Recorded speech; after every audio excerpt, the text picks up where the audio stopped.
Псалом 121. Пісня піднесення. Піднімаю очі мої до гір. Звідки прийде мені допомога? Допомога мені від Бога, що створив небо і землю. Він не дасть похитнутися нозі твоїй, не задрімає страж твій. Ось не дрімає і не спить страж Ізраїля. Бог страж твій, Бог покров для тебе по праву руку твою. Вдень сонце не зашкодить тобі і місяць уночі. Бог вбереже тебе від усякого зла, збереже душу твою. Бог охоронятиме вихід твій і прихід відтепер і навіки.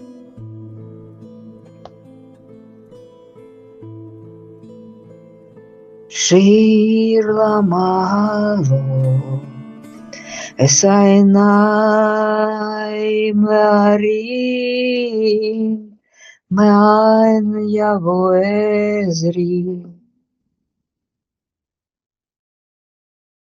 ezri me'im Hashem עושה שמיים וארץ, אל יתקין לעמוד רגליך,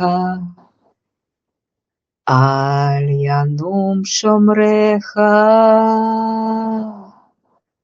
הנה לא ינום ולא יישן, שומר ישראל. השם שומרך, השם צילך, על יד ימינך.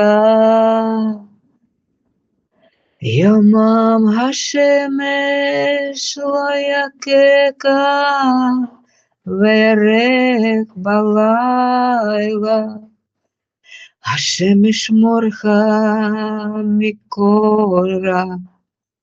ישמור את נפשך, השם ישמור צאתך ובואך, מעתה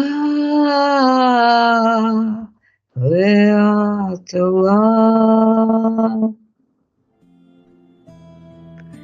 מעתה